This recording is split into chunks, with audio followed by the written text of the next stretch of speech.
والصلاة والسلام على رسوله سيد الإنس والجان وعلى آله وأصحابه ذوي الخير والإحسان أما بعد فأعوذ بالله من الشيطان الرجيم بسم الله الرحمن الرحيم لقد كان لكم في رسول الله أسوة حسنة لمن كان يرجو الله واليوم الآخر صدق الله مولانا العظيم۔ آتا ہجرت کا چھٹا سال ہے۔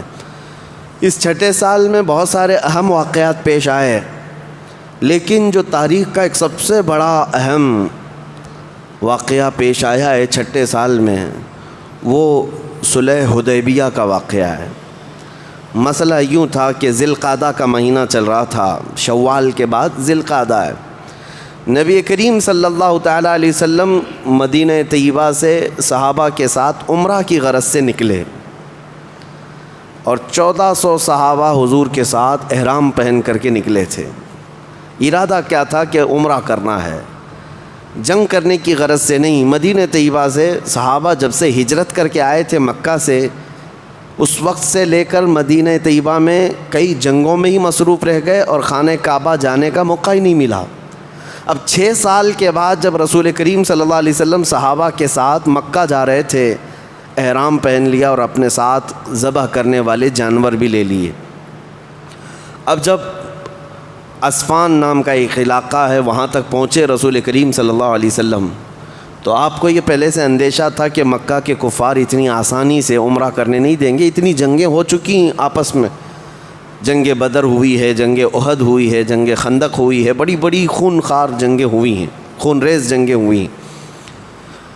تو حضور اکرم صلی اللہ تعالیٰ علیہ وسلم نے ایک شخص کو بھیجا، قبیلہ بنو خزاعہ کا ایک شخص تھا، اس کو حالات معلوم کرنے کے لیے کہ مکہ میں کیا چل رہا ہے معلوم کر کے آؤ۔ ہو گیا اور مکہ کے حالات معلوم کر کے واپس نبی کریم صلی اللہ علیہ وسلم کے پاس آئے اور کہا کہ یا رسول اللہ صلی اللہ علیہ وسلم، مکہ والوں کو خبر ہو گئی ہے کہ آپ مدینے سے عمرہ کے لیے نکلے ہیں، تو انہوں نے میٹنگیں کرنا شروع کر دی۔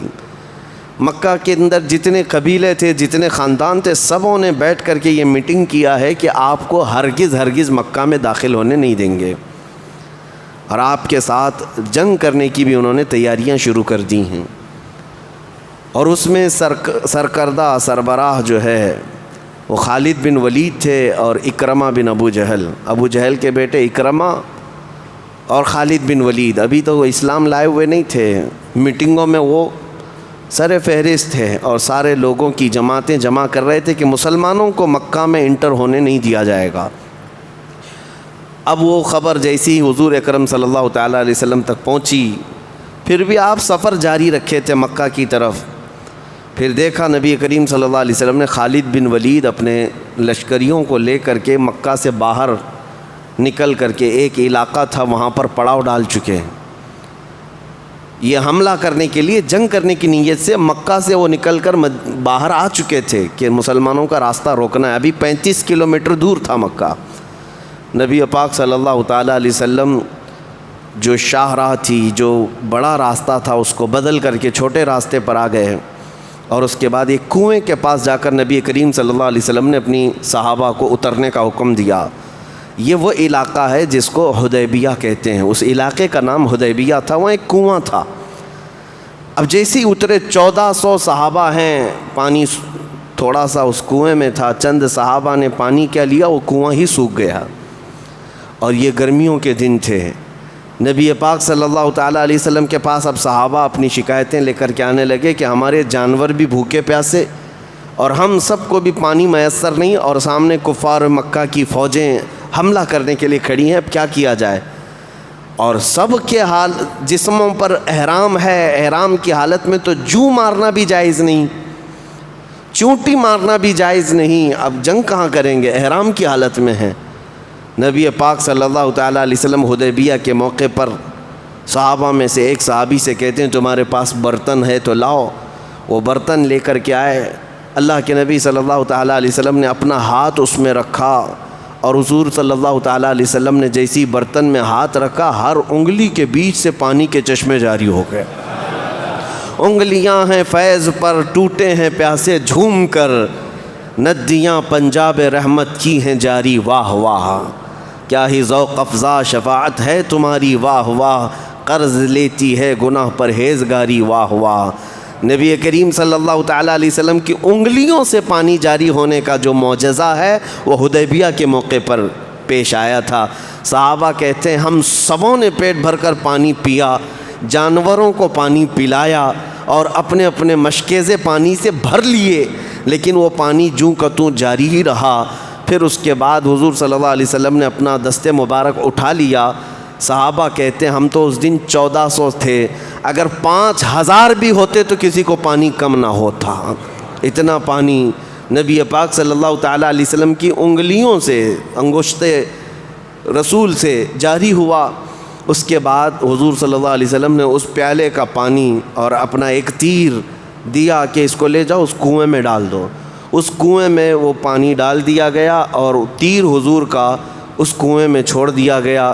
وہ کنواں لبالب پانی سے بھر گیا۔ اس وقت جو بھرا تھا میں اپنی آنکھوں سے آج بھی دیکھا ہوں، اس کنویں میں آج بھی پانی موجود ہے۔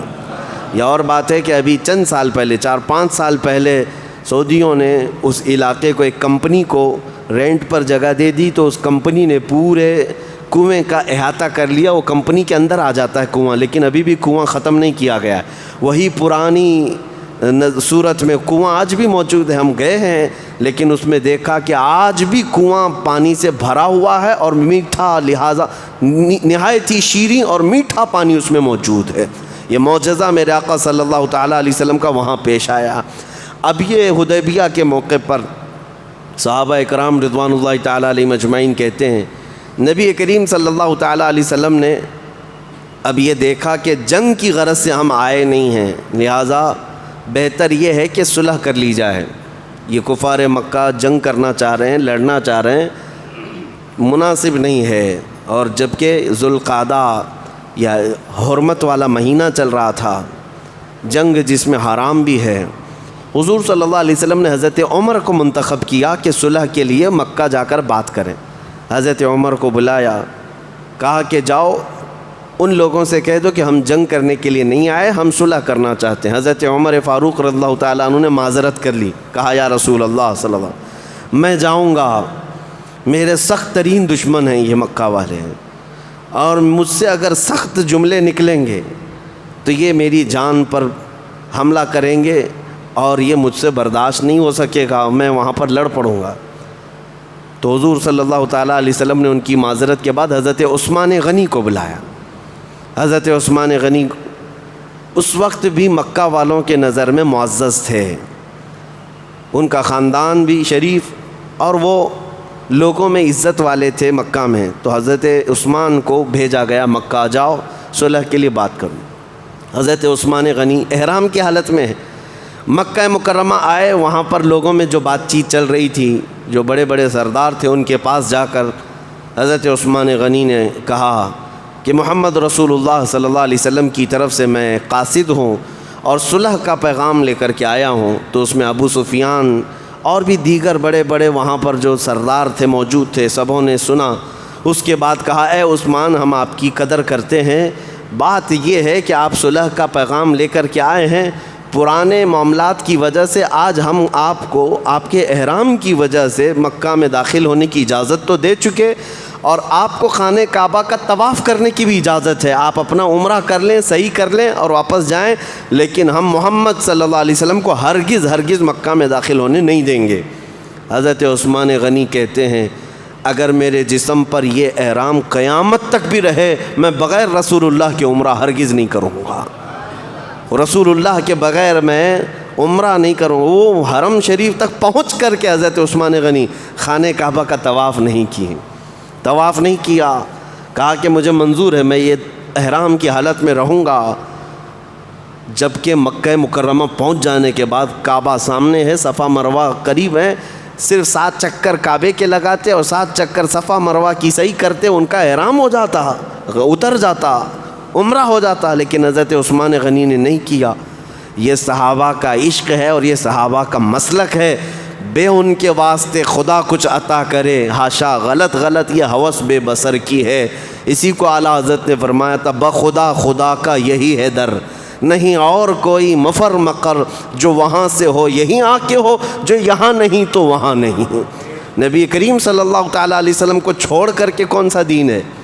حضرت عثمان غنی جب منع کر دیتے ہیں کہ میں حضور صلی اللہ علیہ وسلم کے بغیر عمرہ نہیں کروں گا، تو مکہ کے جو بڑے بڑے سردار تھے انہوں نے حضرت عثمان غنی کو روک لیا مکہ میں، کہا کہ اب ہم جانے بھی نہیں دیں گے، اب قید کر لیا۔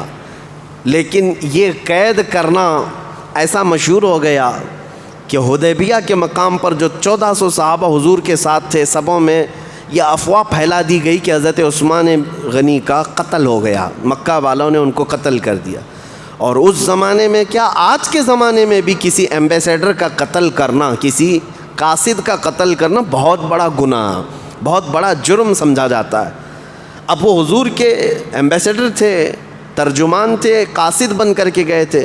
جب یہ قتل کا معاملہ مشہور ہو گیا تو صحابہ اکرام کو حضور صلی اللہ علیہ وسلم نے طلب کیا۔ اب ایک درخت کے نیچے حضور صلی اللہ علیہ وسلم بیٹھتے ہیں اور صحابہ سے اپنے ہاتھ میں ہاتھ دے کر کے بیعت لیتے ہیں۔ یہ بیعت رضوان کہلاتی ہے، جس کا ذکر سورہ فتح 26ویں پارے قرآن میں موجود ہے۔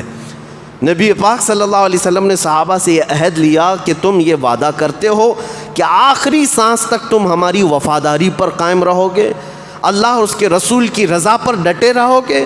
ہر صحابی نے نبی پاک صلی اللہ علیہ وسلم کے ہاتھ میں ہاتھ دے کر کے بیعت کیا، اور اس بیعت کے بعد اللہ نے قرآن میں آیت نازل فرمائی، لقد رضی اللہ عن المؤمنین اذ یبایعونک تحت الشجرہ، اللہ ان مومنوں سے راضی ہو گیا جو درخت کے نیچے اپنے رسول کے ہاتھ میں ہاتھ دے کر بیعت کر رہے تھے۔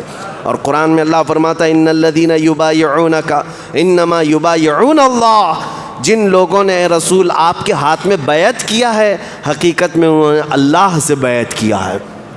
یہ بیعت کیا ہے؟ بیعت کیا ہے؟ بیع کا مطلب عربی میں بیچ دینا، بیع کا مطلب بیچنا۔ تو جب ایک بندہ اپنے شیخ کے ہاتھ میں ہاتھ دے کر یہ کہتا ہے کہ میں اللہ اور اس کے رسول کے لیے اپنے آپ کو تمہارے حوالے کر دیا، وہ بیچ دیتا ہے، اس کو کہتے ہیں بیعت۔ کس کام کے لیے بیچتا ہے؟ کس کام کے لیے بیچتا ہے؟ اس کا ذکر قرآن پاک میں بھی اللہ نے فرمایا ان اللہ اشتری من المؤمنین انفسهم واموالهم بان لهم الجنہ، بے شک اللہ نے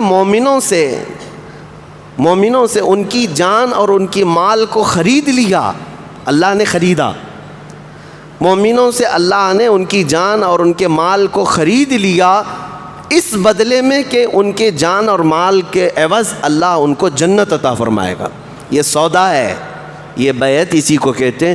اسی بیعت کا حصہ آج تک موجود ہے، اس سنت پر آج بھی ہم عمل کرتے ہیں۔ جو ہمارے شیخ ہوتے ہیں یا جو پیر و مرشد ہوتے ہیں کسی سلسلہ حقہ کے، ان کا سلسلہ ثابت ہوتا ہے رسول اللہ صلی اللہ علیہ وسلم تک، تو ہم ان کے ہاتھ میں ہاتھ رکھ کر کے یہی کہتے ہیں کہ ہم عہد کرتے ہیں اللہ اس کے رسول کے فرمان بردار رہیں گے اور ہمیشہ ہم وفادار رہیں گے۔ اس عہد کا نام ہی بیعت ہے۔ صحابہ نے بیعت کیا، 1400 صحابہ نے بیعت کیا کہ ہم آخری سانس تک نبی پاک صلی اللہ علیہ وسلم کے وفادار رہیں گے۔ اب بات یہاں آتی ہے کہ حضور صلی اللہ علیہ وسلم نے سب سے بیعت لینے کے بعد پھر یہ کہتے ہیں، دیکھیں مشہور کیا ہوا تھا، ایک بہت اہم نقطہ میں بتاتا ہوں، ایک اہم نقطہ۔ حضرت عثمان وہاں نہیں تھے، حضور صلی اللہ علیہ وسلم نے اپنا بایاں ہاتھ اٹھایا صحابہ اکرام کے سامنے اور اپنا ہاتھ بایاں ہاتھ سیدھے ہاتھ پر رکھا اور فرمایا یہ عثمان کا ہاتھ ہے، میں عثمان کی طرف سے خود اپنے ہاتھ پر بیعت کر رہا ہوں۔ حضور صلی اللہ علیہ وسلم نے فرمایا یہ عثمان کا ہاتھ ہے، اپنا بایاں ہاتھ، کہ وہ یہاں موجود نہیں ہے، ان کی طرف سے میں اپنے سیدھے دائیں ہاتھ پر رکھ کر کے بیعت کر رہا ہوں۔ حضور صلی اللہ علیہ وسلم نے غائبانہ طور پر حضرت عثمان کی طرف سے بیعت کا حکم فرما دیا۔ اب مسئلہ یہ ہے بیعت کس بات پر لی جا رہی تھی؟ بیعت کب لی جا رہی تھی؟ یہ جب افواہ مشہور ہو گئی کہ حضرت عثمان غنی کا قتل ہو گیا، ان کا قتل ہو گیا ہے اور یہاں بیعت حضور لے رہے ہیں۔ اب سب کی بیعت لینے کے بعد پھر حضور کا یہ کہنا کہ یہ عثمان کا ہاتھ ہے اور میں بیعت کر رہا ہوں، معاملات کیسے ہیں آپس میں سمجھ سکتے ہیں آپ؟ ایک جگہ قتل کی افواہ پر سب صحابہ بھڑکے ہوئے ہیں، اور دوسری جگہ حضور بیعت بھی لے رہے ہیں، اور تیسری مرتبہ حضور اپنا ہاتھ دے کر خود حضرت عثمان کی طرف سے بیعت کر رہے ہیں۔ یہ اس بات کا بین ثبوت ہے کہ نبی پاک صلی اللہ تعالیٰ علیہ وسلم اگرچہ مکہ سے دور ہیں لیکن ان کی نگاہوں سے کوئی معاملہ پوشیدہ نہیں ہے۔ میرے آقا غیب داں نبی یہ جانتے تھے کہ عثمان کا قتل نہیں ہوا ہے، وہ قید ہیں، اسی لیے تو حضور نے ان کے ہاتھ کو اپنا ہاتھ بنا کر بیعت کیا ہے۔ حضور صلی اللہ تعالیٰ علیہ وسلم نے بیعت فرمایا، اور اس کے بعد پھر انتظار کرتے رہے کہ دیکھتے ہیں معاملات کیا ہوں گے۔ تو وہاں سے مکہ سے ایک شخص آیا، اور وہ حالات کو دیکھ کر کے مکہ والوں کو واپس جا کر کہا، مجھے اچھا نہیں لگتا کہ اتنے لوگ احرام کی حالت میں آئے ہیں، جانور ان کے پاس ہیں ذبح کرنے کے، اور ان کو ہم اللہ کے گھر سے روک رہے ہیں، ایسا کیسے ہو سکتا ہے؟ تو مکہ کے جو بڑے بڑے سردار تھے وہ میٹنگ میں بیٹھے ہیں، اس میں ایک عمر دراز شخص تھا، عروہ بن مسعود ثقفی۔ وہ اٹھ کر کھڑا ہوا، کہا، اے قریش، کیا میں تمہارا باپ نہیں ہوں؟ سبوں نے کہا ہاں۔ کیا تم سب میری عزت نہیں کرتے ہو؟ کہا ہاں۔ میں نے کبھی تمہارے ساتھ دھوکہ کیا یا تم میرے بارے میں کوئی بدگمانی رکھتے ہو؟ سبوں نے کہا کبھی نہیں، ہرگز نہیں، آپ ہم میں معزز ہیں۔ کہا تو پھر مجھے اجازت دو، محمد صلی اللہ علیہ وسلم کی طرف سے یہ جو صلح کا پیغام آیا ہے یہ اچھا ہے۔ حضور صلی اللہ تعالیٰ علیہ وسلم نے پیغام میں کیا لکھ کر کے بھیجا تھا پتہ ہے؟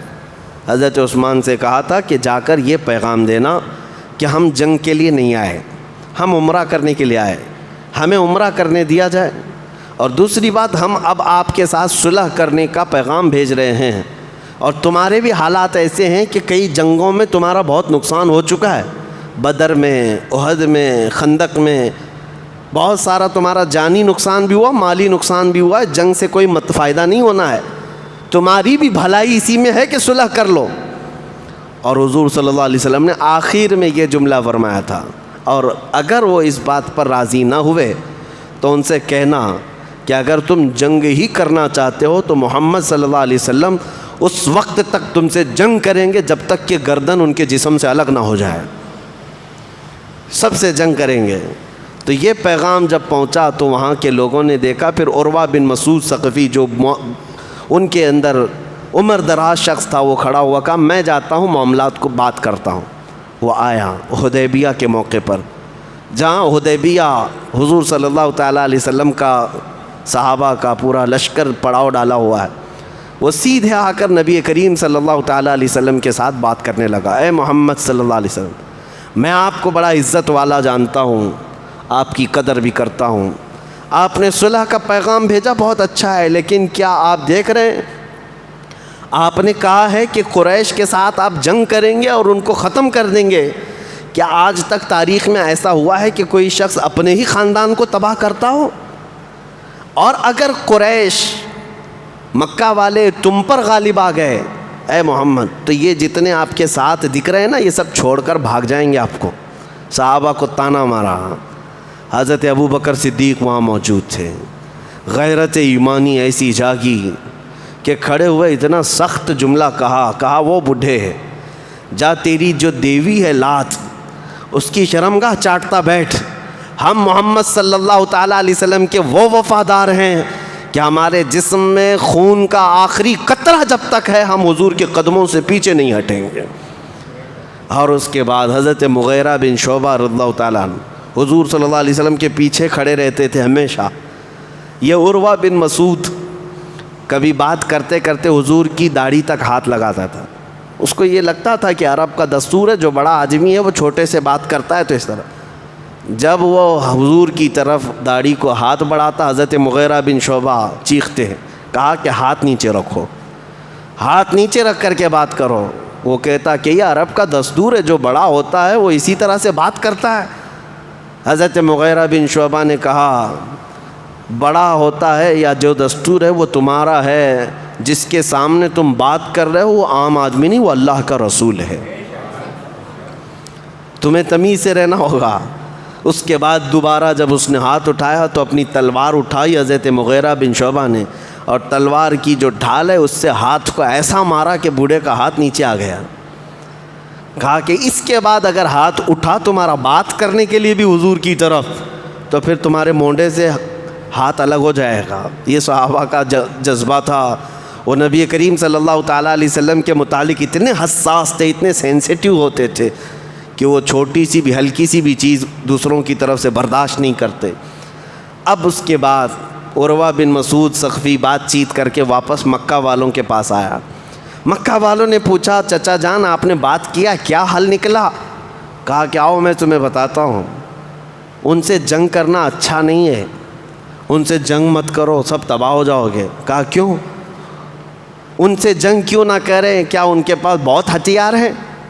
عروہ بن مسعود نے کہا میں نے دیکھا ہے، کسریٰ کو بھی دیکھا ہے، بادشاہ کو، قیصر کو بھی دیکھا ہے، ان کے بڑے بڑے درباروں کو دیکھا ہے، لیکن محمد صلی اللہ علیہ وسلم کے دیوانوں میں جو ان کی عظمت ہے یہ پوری دنیا میں نے کہیں نہیں دیکھا، کہیں نہیں دیکھا ان کے پروانوں کی۔ کہا کیا ہے؟ کہا کہ جب وہ حضور صلی اللہ علیہ وسلم وضو کرتے ہیں تو یہ سب کے سب اطراف میں جمع ہو جاتے ہیں، اور حضور ادھر کلی کر رہے ہوتے ہیں، صحابہ اپنے ہاتھ آگے کر دیتے ہیں، کوئی اپنا دامن آگے کر دیتا ہے۔ نبی پاک صلی اللہ علیہ وسلم کے وضو کا ایک قطرہ بھی وہ زمین پر گرنے نہیں دیتے، سب اپنے ہاتھوں میں لیتے ہیں، اپنے کپڑوں میں لیتے ہیں، اپنے چہرے پر مل لیتے ہیں، اپنے جسموں پر لگا لیتے ہیں، ان کے کھکار کے تھوک کو تک وہ صحابہ چھوڑتے نہیں ہیں۔ عروہ بن مسعود کہتا ہے میں نے ایسی عظمت دنیا میں کسی کی نہیں دیکھی، جو پروانے اپنے نبی کے وضو کے پانی کا قطرہ زمین پر گرنے نہیں دیتے، وہ ان کے خون کا قطرہ کب گرنے دے سکتے ہیں؟ لہٰذا وہ اپنی جان دے دیں گے لیکن وہ اس جنگ سے باز نہ آئیں گے۔ عروہ بن مسعود ثقفی کے یہ جملے تاریخ میں رقم ہیں۔ یہی ہے میرے عزیزو حفاظت ناموس رسالت۔ نبی پاک صلی اللہ تعالیٰ علیہ وسلم کی عزت کی حفاظت کا حق صحابہ اکرام سے بہتر کون ادا کر سکتا تھا؟ اب پھر معاملات ایسے ہی بڑھتے چلے گئے۔ ایک شخص آیا اور اس نے دیکھا اور پھر وہ چلا گیا۔ پھر ایک شخص آیا سہیل بن عمر نام کا، حضور صلی اللہ علیہ وسلم نے اس کو دیکھتے ہی صحابہ سے کہا سہیل آیا ہے، معاملہ سہل ہو جائے گا، وہ اگرچہ کافروں کی طرف سے۔ صحابہ اکرام نے کہا حضور نے فرمایا ہے تو اب معاملہ سہل ہونا ہے۔ وہ شخص آیا اور کہا میں مکہ والوں کی طرف سے نمائندہ ہوں، آئیے چلیے ہم آپس میں بات کرتے ہیں، صلح کی شرطیں لکھتے ہیں، کن کن شرائط پر صلح ہوگی۔ حضور صلی اللہ علیہ وسلم نے فرمایا چلو، دونوں ڈسکس کرتے رہے۔ صحابہ اکرام ایک طرف تھے، حضور صلی اللہ علیہ وسلم سہیل بن عمر کے ساتھ صلح کی شرطیں لکھ رہے ہیں یا طے کر رہے ہیں۔ سب معاملات طے ہو گئے تو صلح کی شرطیں کیا تھیں؟ پہلی شرط یہ تھی کہ اس سال آپ عمرہ نہیں کریں گے، یہیں سے واپس جائیں گے، آپ احرام کھول دیں، اپنے جانور ذبح کر لیں، آپ یہیں سے عمرہ کیے بغیر واپس جائیں گے۔ اگلے سال آپ عمرہ کے لیے آئیں گے لیکن صرف 3 دن مکہ میں رہیں گے اور بغیر ہتھیار کے آئیں گے، اگر تلوار بھی لائیں گے تو نیام کے اندر ہوگی۔ یہ سب شرطیں تھیں۔ اور پھر اس کے بعد یہ بھی شرط تھی صلح کی کہ اگر کوئی مسلمان مکہ میں رہ رہا ہے تو اسے ہم مدینہ جانے کی اجازت نہیں دیں گے، اور آپ اس کو مدینہ نہیں ایکسیپٹ کریں گے، اس کو ہماری طرف واپس بھیجیں گے۔ اور اگر کوئی ہمارا آدمی مکہ سے مدینہ میں آ گیا ہے تو آپ مدینہ سے اس کو ہمارے پاس واپس بھیجیں گے، وہ ہمارے پاس رہے گا۔ حضور نے سب منظور کیا۔ اور اس کے بعد یہ بھی صلح کی شرط تھی کہ جو جس کے ساتھ چاہے قبیلوں کے دوستی کرے اس کو اپنا حلیف بنا لے۔ اب یہ شرطیں لکھنے کی بات آئی تو مولا علی کرم اللہ وجہہ الکریم کو حضور صلی اللہ علیہ وسلم نے طلب فرمایا آؤ شرطیں لکھی جائیں گی۔ ابھی شرطیں لکھی جانی تھیں بیٹھ کر کے، کیونکہ یہ ایگریمنٹ ہے، معاہدہ ہو رہا ہے۔ اسی اثنا میں مکہ سے ایک مسلمان حضرت ابو جندل، جو سہیل بن عمر جو شخص ایگریمنٹ کرنے آیا تھا اسی کے بیٹے وہ مسلمان تھے، وہ صحابی رسول تھے۔ ان کو ان کے باپ نے زنجیروں سے باندھ کر کے گھر میں رکھا تھا اور مارتا تھا، یہی سہیل بن عمر جو صلح کرنے آیا تھا۔ وہ زنجیریں کاٹ کر کے بھاگتے ہوئے حدیبیہ کے مقام پر آ گئے۔ حضور صلی اللہ علیہ وسلم نے دیکھا یہ گھسٹتے ہوئے زخموں سے چور چور ہے اور مکہ سے بھاگ کر کے ہمارے پاس آیا ہے۔ حضرت ابو جندل دعائی دینے لگے یا رسول اللہ مجھے قبول کر لیں، میں بہت تکلیف سے وہاں مکہ سے بھاگ کر کے آیا ہوں، میرا باپ روزانہ مجھے مارتا ہے، اور باپ بیٹھا ہوا تھا۔ اور سہیل بن عمر نے کہا اے محمد صلی اللہ علیہ وسلم، ہماری صلح جو ہوئی ہے اس کے لیے میری پہلی شرط یہ ہے کہ میرے بیٹے کو مکہ واپس بھیجنا ہوگا، اس کے بغیر میں صلح کی کوئی چیز سائن نہیں کروں گا۔ حضور صلی اللہ علیہ وسلم نے فرمایا ابھی ہماری ایگریمنٹ سائن نہیں ہوئی، اس سے پہلے وہ آیا ہے، اس سے پہلے وہ آیا ہے، لہٰذا وہ ہمارے پاس رہے گا۔ سہیل بن عمر نے کہا ہرگز نہیں ہو سکتا۔ حضور نے یہ تک کہا کہ چلو وہ مدینے میں نہیں، خاص میرے گھر میں رہنے کی تم اجازت دو اس کو، ابو جندل کو۔ اس نے کہا نہیں، میں آپ کے گھر میں رہنے کی بھی اجازت نہیں دوں گا، واپس کرنا ہوگا۔ حضور صلی اللہ تعالیٰ علیہ وسلم نے منظور کر لیا، ٹھیک ہے ابو جندل کو واپس کیا جائے۔ ایک صحابی ہیں، زخموں سے چور چور ہیں، کافروں کی مار کھا کر کے آئے ہوئے ہیں۔ اب جب حضور صلی اللہ علیہ وسلم نے کہا ابو جندل تمہیں مکہ واپس جانا ہوگا، تو وہ چیخ کر کے رونے لگ گئے اور صحابہ کے پاس گئے۔ 1400 صحابہ وہاں پر ہیں، سب کے سامنے وہ ایسی تقریر کرنے لگے۔ کہا کہ تمہیں پتہ ہے مکہ والے میرے ساتھ کیا کیا کرتے ہیں؟ اپنے نشانات دکھانے لگے زخموں کے، اور زنجیروں میں باندھ کر کے رکھتے ہیں۔ یہ سن کر کے حضرت عمر فاروق رضی اللہ تعالیٰ عنہ تڑپ گئے، کھڑے ہو گئے۔ کہا دوڑتے ہوئے بارگاہ مصطفیٰ میں آئے، کہا یا رسول اللہ آپ اللہ کے سچے رسول ہیں؟ کہا اے عمر کیوں نہیں، کیا ہمارا دین حق نہیں ہے؟ کہا ہاں حق ہے عمر۔ کیا یہ کفار سب باطل نہیں ہے؟ کہا ہاں باطل ہے۔ تو کہا یا رسول اللہ پھر آپ ان سے دب کر کے صلح کیوں کر رہے ہیں؟ آپ ہمیں جنگ کی اجازت دیں، ہم ان کے پرخچے اڑا دیں گے، ابھی ہمیں پتہ ہے ان کے ساتھ کیا کرنا ہے۔ نبی پاک صلی اللہ علیہ وسلم نے فرمایا عمر میری نگاہیں جو دیکھ رہی وہ تم نہیں دیکھ سکتے، جاؤ۔ حضرت عمر آئے اور صحابہ کے سامنے یہی کہہ رہے تھے کہ حضور سے عرض کرو کہ جنگ کرنے کی اجازت دی جائے۔ حضرت ابو بکر کے پاس آئے، کہا اے ابو بکر آپ کی بات رسول اللہ کبھی ٹالتے نہیں، دیکھ نہیں رہے آپ حضور صلی اللہ علیہ وسلم کیسے صلح کر رہے ہیں؟ حضرت ابو بکر نے ان کی باتیں سنی، ان کا کندھا پکڑ کر کے ہلایا اور زوردار آواز میں حضرت ابو بکر نے کہا الزم غرضک یا عمر، اے عمر اوقات میں رہ کر کے بات کر، تو کس کے بارے میں بات کر رہا ہے؟ وہ اللہ کے رسول ہے، وہ اپنے پیٹ سے فیصلہ نہیں کرتے، وہ جو کرتے ہیں وہ اللہ کی وحی سے کرتے ہیں، وہی یہ خدا سے وہ فیصلہ کرتے ہیں۔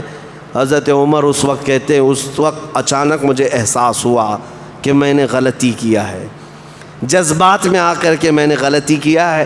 اور ابو بکر صدیق کا ایمان اس دن دیکھنے کو ملا کہ حالات چاہے جیسے بھی ہوں لیکن رسول جو فرما دے وہی دین ہے، وہی ہمارے لیے حق ہے۔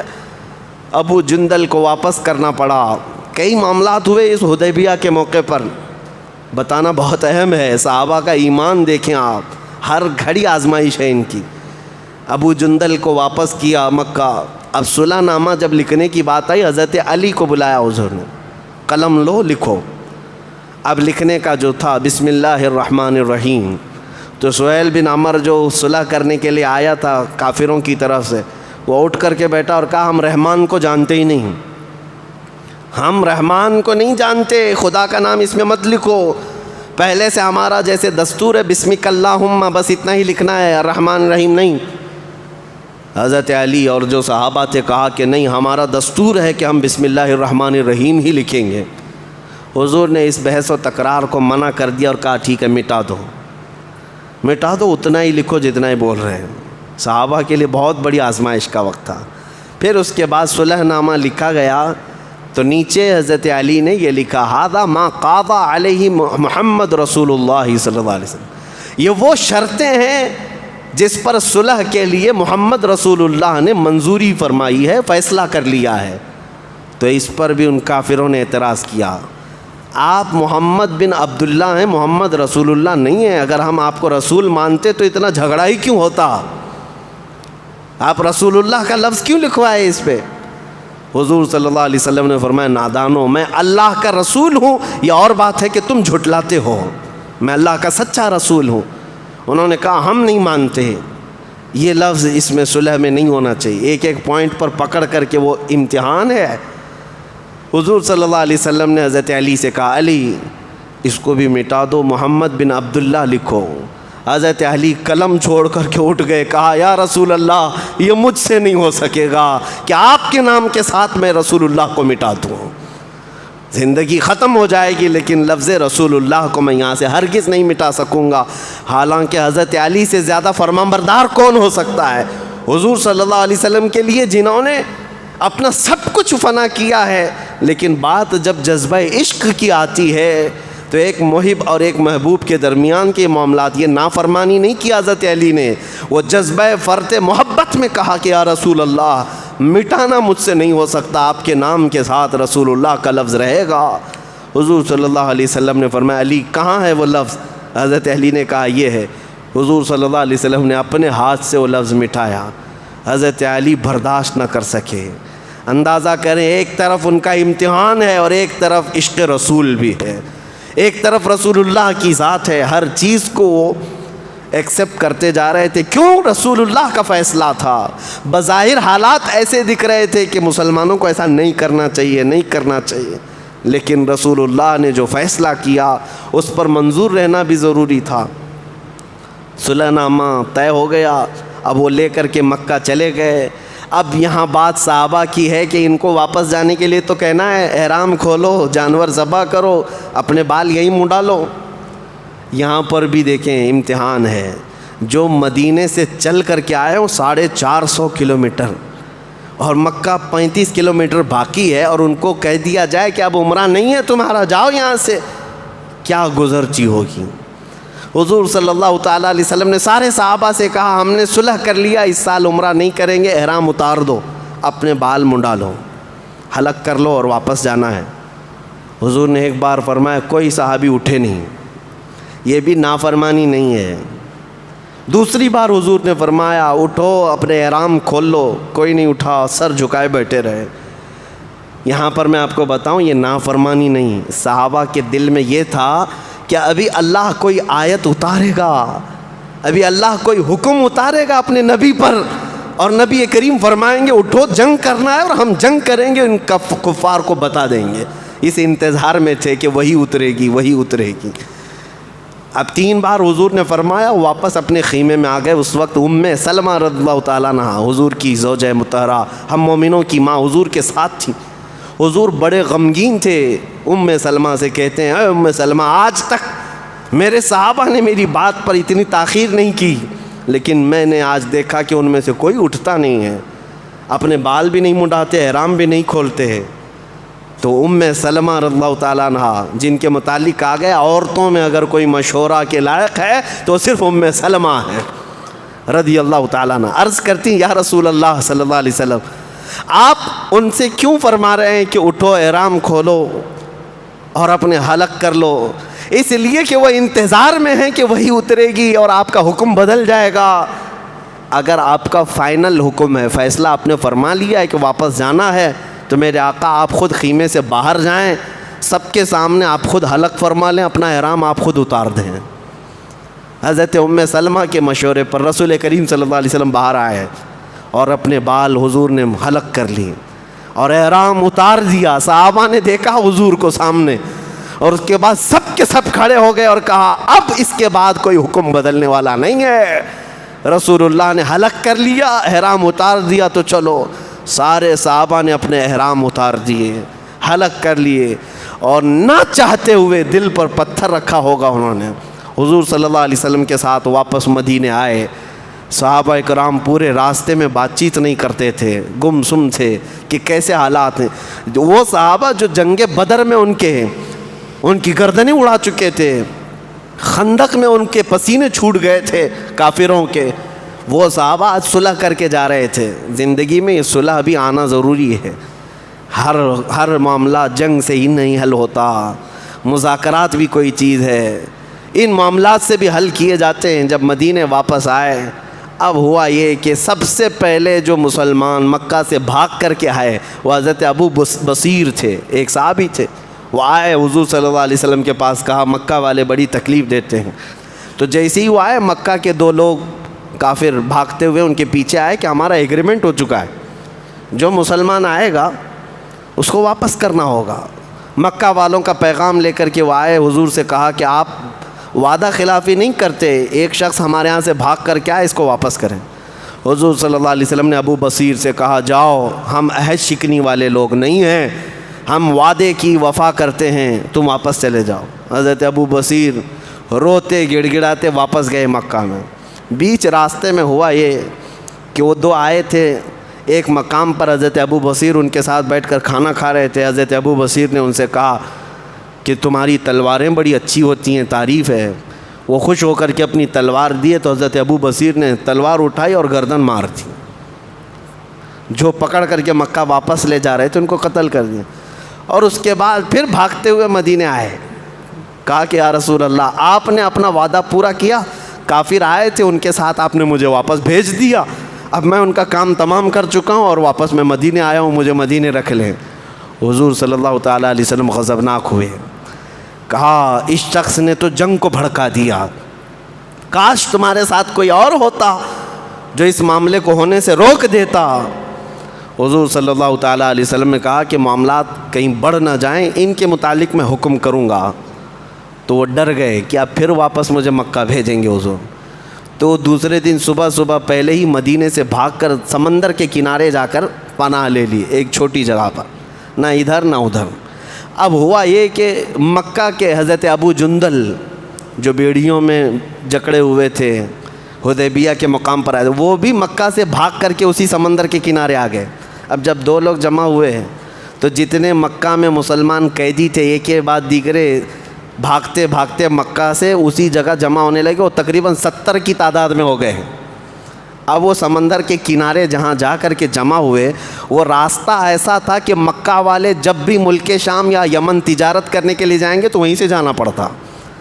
اب وہ جاتے کیسے؟ یہ 70 وہ لوگ وہاں پر ڈیرا جما کر کے بیٹھے ہیں جن کو مکہ والوں نے خوب مارا تھا، قیدی بنایا تھا. اب حالات ایسے ہو گئے کہ یہ مکہ والے مجبوراً آئے. ابو سفیان کو سردار بنا کر کے بھیجا کہ جاؤ محمد صلی اللہ علیہ وسلم سے بات کرو کہ ہماری وہ جو ایگریمنٹ تھی اس کو ختم کر دیا جائے، کہ مکہ سے کوئی بھاگ کر کے آئے گا تو اس کو آپ کو واپس کرنا ہے. اب اس کو چینج کر دو کہ جو ہمارے ہاں سے بھاگ کر کے آئے آپ اس کو اپنے ہی پاس رکھو، کہیں اور جانے نہ دو، کیونکہ وہ ہمارا راستہ روکے بیٹھے ہوئے ہیں.